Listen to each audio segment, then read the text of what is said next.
Esta videoaula só é um complemento de um recorte de um vídeo nas falas de Antônio Miranda sobre as falácias e malabarismo das falas de Rodrigo Silva sobre a mentira da segunda vinda do suposto Jesus do livro de Jason Ferrer. Acompanhe comigo o vídeo a seguir.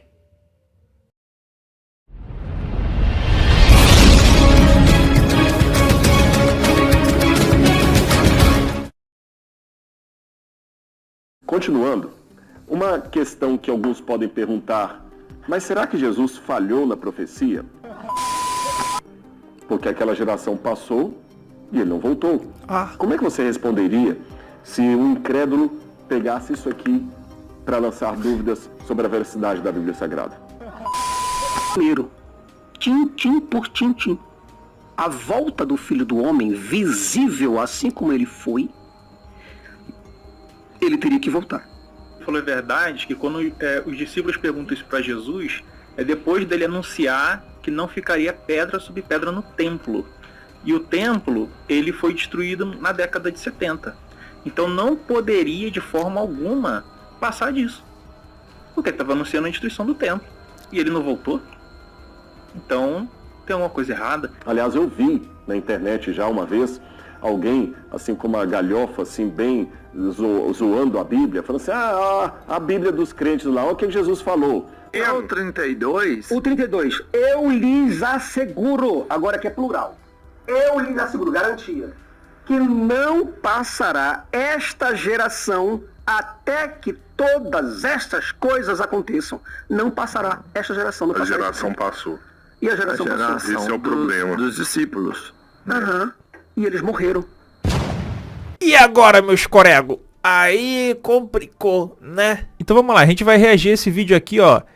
Rodrigo refuta ateu? Interrogação, né? Aí tá aqui na capa o Jason Ferrer com o livro, né? Como se o livro dele tivesse sido refutado. Que é esse livro aqui, ó. Você que ainda não tem o livro do Jason Ferrer, eu vou deixar aí na descrição o link para vocês entrarem em contato com o Jason e pedirem lá o livro de vocês, tá? Livro sensacional provando que o personagem Jesus mentiu sobre a sua segunda vinda. É um mentiroso, né? O personagem, tá, galera? Ninguém tá falando se ele existiu ou não. É só a mentira do mito. E aí o título aqui é Rodrigo Silva refuta ateu Jason Ferrer sobre seu livro Por que Jesus mentiu sobre a segunda vinda. Então vamos continuar aqui, né? Aí bota aqui, ó. Explicação de Rodrigo Silva sobre a geração de Mateus 24:34. Vamos ver se o Rodrigo Silva, que tem PhD, ele sabe interpretar um texto, né? Vamos verificar isso, meus corecos. Continuando, uma questão que alguns podem perguntar, mas será que Jesus falhou na profecia?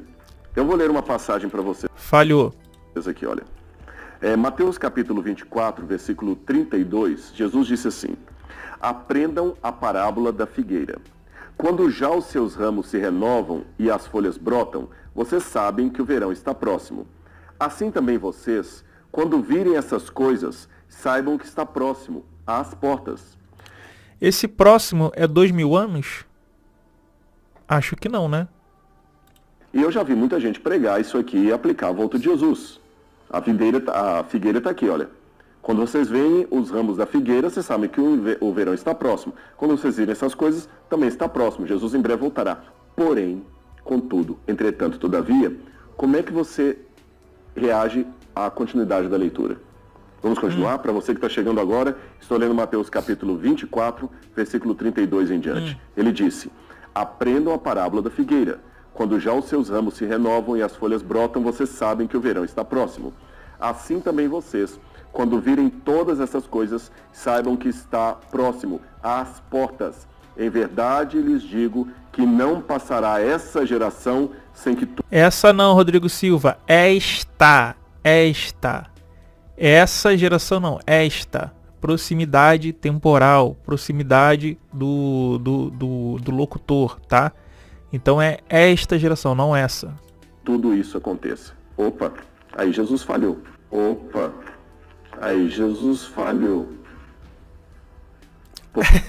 Nossa, nós temos um Sherlock Holmes aqui, né, galera? Nós temos um Sherlock Holmes, né? Aí Jesus falou, é óbvio.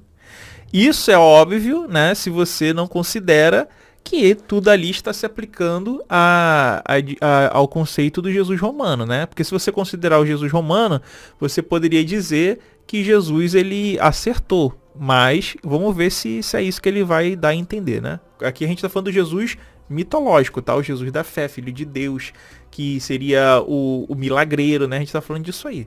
Porque aquela geração passou e ele não voltou. Porque aquela geração passou e ele não voltou.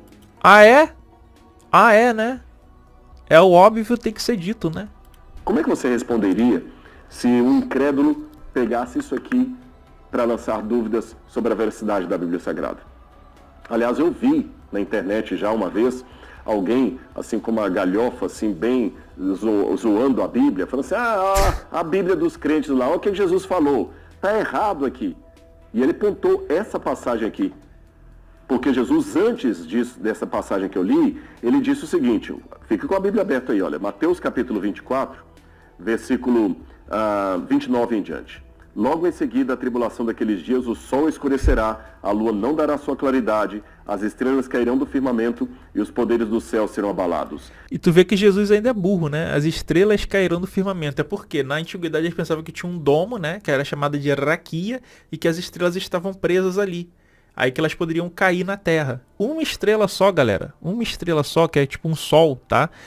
Já destruiria o planeta inteiro. Então eles pensavam que as estrelas eram coisas pequenininhas que estavam fixas nesse domo aí, nessa raquia, tá? Então olha a loucura. Então aparecerá no céu o sinal do Filho do Homem. Todos os povos da terra se lamentarão e verão o Filho do Homem vindo nas nuvens com poder e grande glória. E ele enviará os seus anjos com grande som de trombeta, os quais reunirão seus escolhidos dos quatro ventos de uma a outra extremidade do céu. Depois que ele deu esse anúncio, ele fala, olhem para a oliveira, perdão, para a oliveira não, para a figueira, e eu afirmo para vocês que não passará essa geração sem que tudo isso aconteça. Só que isso foi dito há 2000 anos atrás, meu amigo.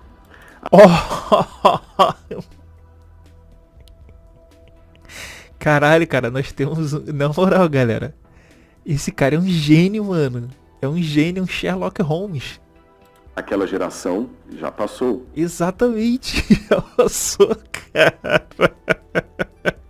Ele tá refutando ou ele tá concordando? E ele não voltou. Tá vendo a importância de estudar a Bíblia?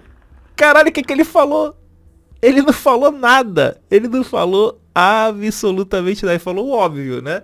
Realmente, né? Jesus falou e não aconteceu. Já se foram 2000 anos, cara. Meu pai. Vamos continuar aqui, cara. Vamos continuar aqui. E se eu parasse minha live aqui agora? Eu acho que eu vou parar, vou descansar. E se eu deixar no ar essa pergunta aí? Você evitaria de passar vergonha e estar sendo refutado por um ateu agora, como nesse vídeo, né? Vocês acham que eu posso parar a live aqui? Eu acho que não, né? E se algum ateu, algum descrente colocar isso pra você, como é que você responderia? Eu vou mostrar pra você na Bíblia como é que é fácil a gente responder essas questões. É fácil responder essa questão, hein? É fácil. Vamos ver o Sherlock Holmes, Rodrigo Silva, respondendo isso aí, hein? Vamos ver aqui. Só deixando o texto bíblico falar. Ó, e vamos deixar o texto bíblico falar. Depois eu vou abrir o texto bíblico aqui pra ver ele falando. Vamos lá. Vamos continuar lendo? Antes, para você que chegou agora... É muita enrolação, né? Tu vê que ele não pega o texto, lê, não pega, vai enrolando, fazendo a cabeça do público, da audiência. Quero mostrar uma coisinha aqui, ó. Para quem... Essa parte que Jesus fala da figueira, ele está falando da destruição de Jerusalém, não da sua segunda vinda. Quer que eu prove para você? Vamos ler o texto. Aprendam a parábola da figueira, quando já os seus ramos se renovam, as folhas brotam, vocês sabem que o verão está próximo. Assim também vocês, quando virem acontecer essas coisas, saibam que está próximo às portas. Toda hora que ele fala está próximo às portas, está falando do juízo sobre Jerusalém. Passará o céu e a terra, porém minhas palavras não passarão. Mas, olha o verso 36, mas, conjunção adversativa. Toda vez que você usa uma conjunção adversativa, mas, porém, contudo, entretanto, todavia, sem embargo, mas, quando você usa essa conjunção, significa que o que você vai falar em seguida é o oposto do que você falou antes. Por exemplo, se eu falar com vocês assim, eu gostaria muito de ir à sua casa jantar. Mas significa que eu não vou, correto? Se eu dissesse assim, eu gostaria muito de vir de paletó e gravata, mas eu vim sem paletó e gravata. O mas, ele sempre coloca uma situação oposta à outra. Ele tentando explicar português, e eu vou explicar para vocês como que é essa conjunção adversativa do mais e está sendo aplicada no texto, ao qual ele não está sabendo interpretar o português, tá? Eu vou mostrar para vocês e vou refutar ele. Ele querendo dar uma de professor de português, né? Aí complica. Então ele falou primeiro, quando vocês virem acontecendo essas coisas, saibam que está próximo, às portas. E essa geração não passará sem que veja isso acontecendo. O quê? A destruição de Jerusalém. Mas, posso continuar? A respeito daquele dia e hora, a volta dele, ninguém sabe, nem os anjos do céu, nem o Filho, senão somente o Pai.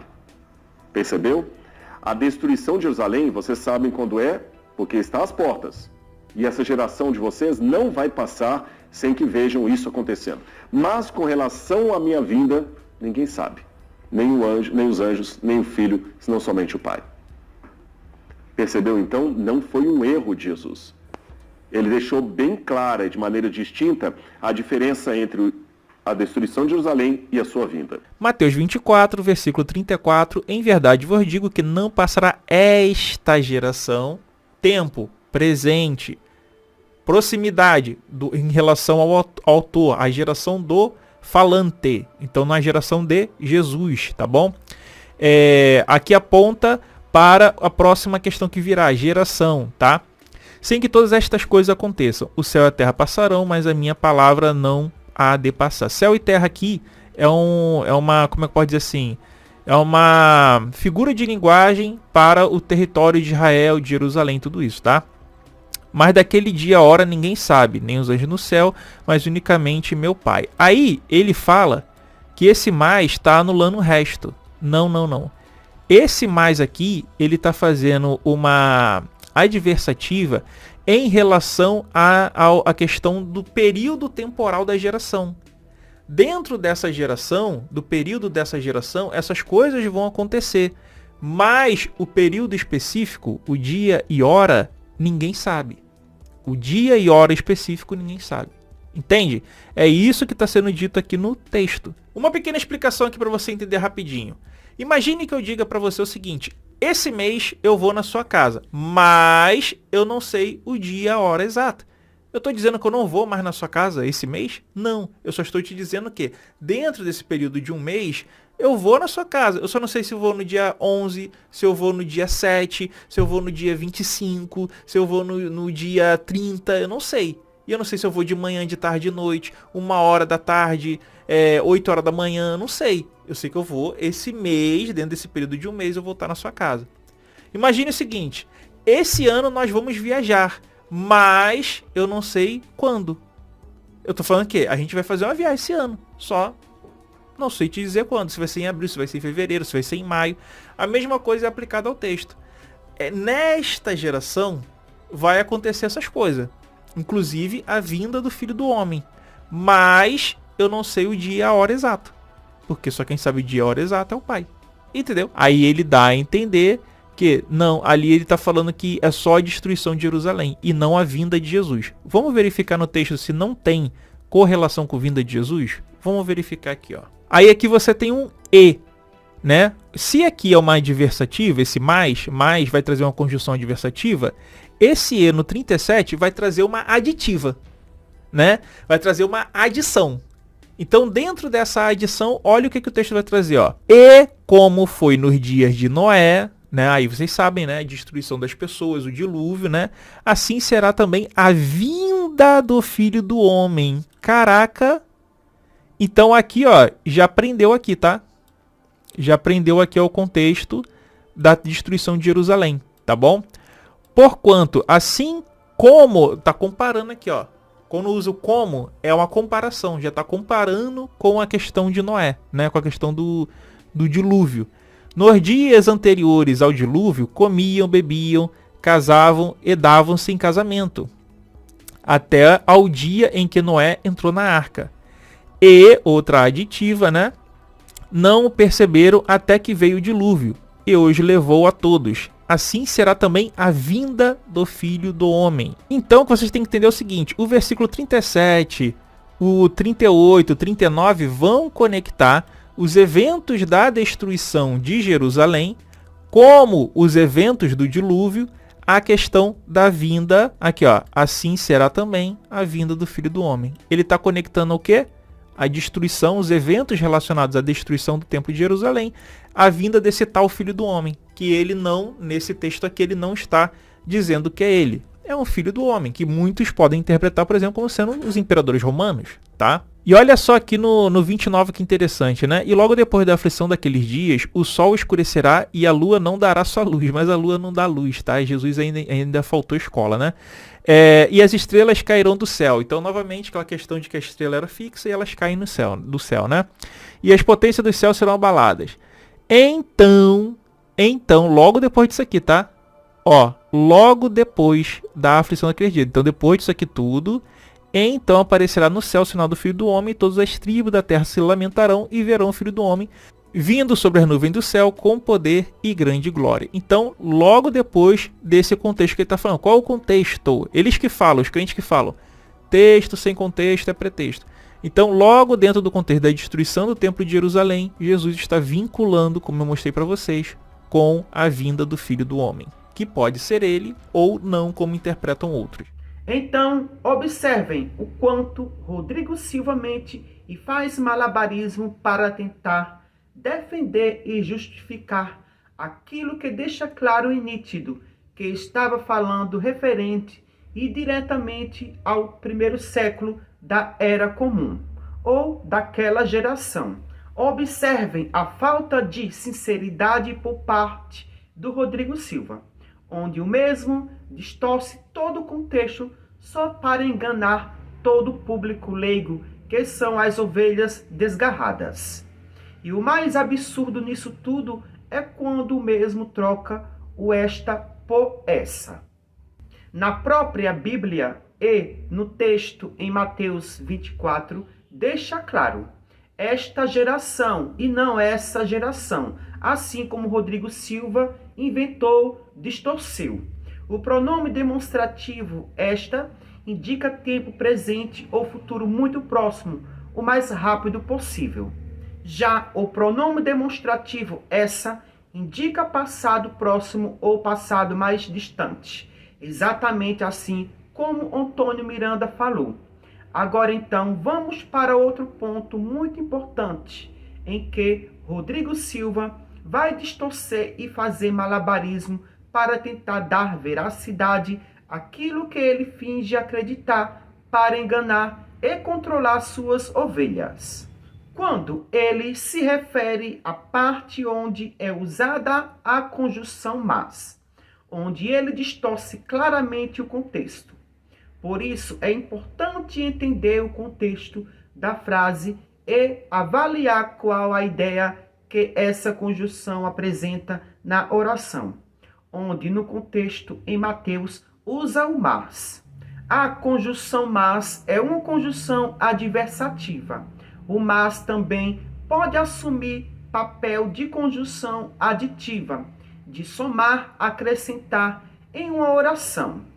Por isso que é importante entender o contexto da frase e avaliar qual ideia que essa conjunção apresenta na oração. Exatamente isso como Antônio Miranda falou e a própria regra portuguesa mostra também. Esse mas usado nesse contexto está ali como uma conjunção aditiva e não adversativa. Ou seja, o contrário, não está anulando o sentido do contexto anterior. O contexto é onde o próprio suposto Jesus deixa claro a geração e o século. Agora, ao se tratar da hora e dia, isso não existe no texto. E foi justamente isso que Rodrigo Silva distorceu, dando sentido de adversativa, de anulação ao texto anterior. Agora eu pergunto a você, por que é que os líderes religiosos mentem e distorcem todo o contexto bíblico? A primeira razão está no capitalismo, a sua empresa, que é a igreja. Porque justamente eles usam a mentira e a enganação para prender e controlar suas ovelhas. Aquelas pessoas que são dependentes de mitologias, que não são capazes de pensar por si próprio e de caminhar com seus próprios pés. Com a igreja cheia, os pastores e padres vão lucrar de uma vida luxuosa nas costas dos fiéis. E se eles falarem a verdade, as igrejas fecharão, não vão trazer o capitalismo para os seus bolsos e contas. Por isso que os líderes religiosos usam de toda forma estratégica para dar veracidade naquilo que eles não acreditam.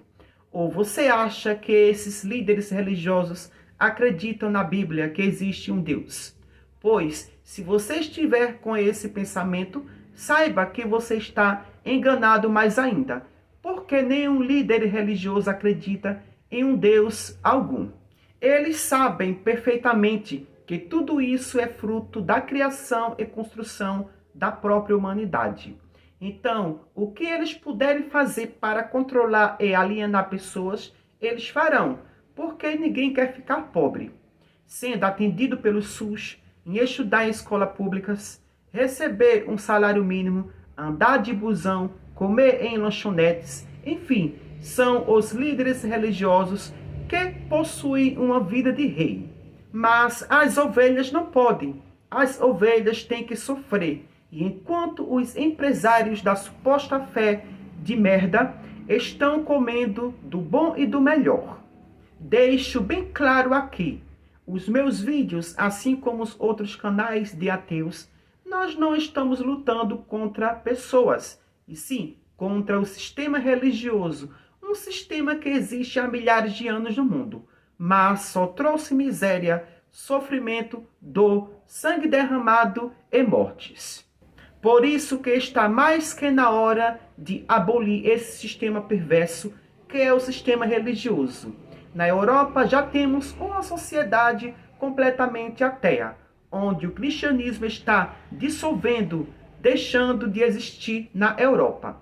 Isso mostra que os deuses só existem na mente das pessoas. Os deuses só deixam de existir quando são destruídos pela mente. Por hoje só. E até o próximo vídeo. Tchau, tchau.